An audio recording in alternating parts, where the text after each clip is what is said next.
বলব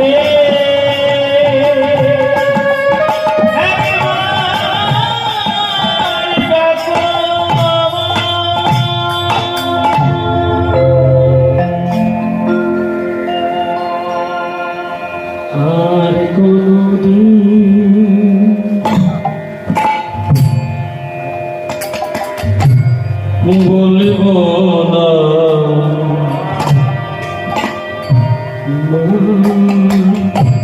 আর কোনোদিন কথা বলব না। যদি আমি তোমায় কোনো কথা বলে থাকি তুমি ক্ষমা করে দাও। তুমি তো আমার মা, আমি তোমার সন্তান। আমি ভুল করলে তুমি তোমায় শিখিয়ে দেবে গো। তাহলে তুমি জ্ঞান হারা হয়ে এমন অচেতন হয়ে পড়ে রইবে। আমি কাকে মা বলিব? আমি কাকে মা বলিব?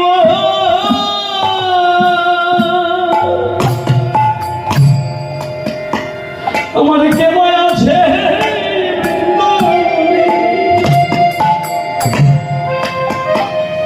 আমি গরিব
যিনি পদকে লিখেছেন,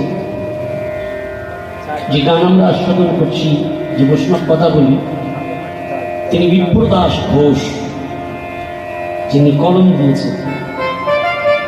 তিনি এক পাশে দাঁড়িয়ে বলছে, ও প্রভু, এই তো তোমার ভক্ত ভগবানের লীলা গো।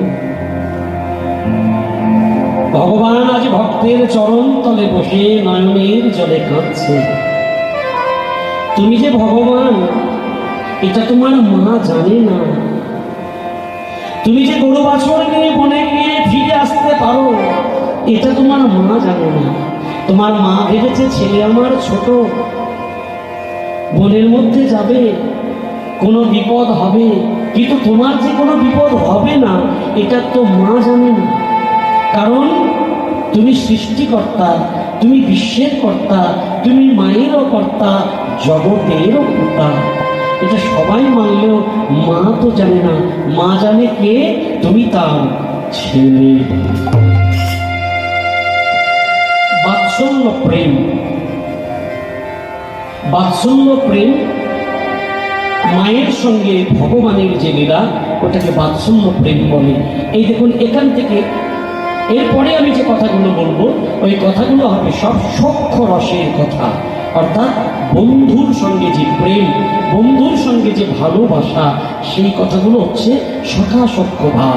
কৃষ্ণ ভগবান তার, আমাদের যেমন সবার বন্ধু আছে, ঠিক ভগবান কৃষ্ণের তারও তো বন্ধু ছিল 24টা বন্ধু, দ্বাদশ গোপাল আর কৃষ্ণ বলরাম বৃন্দাবনে লীলা করেছেন। তাহলে বন্ধুরা কি ভাবছে বলুন তো? বিপ্রদাস ঘোষে বলে, এই বয়সে উঠে গেলে প্রাণ কি ধরিতে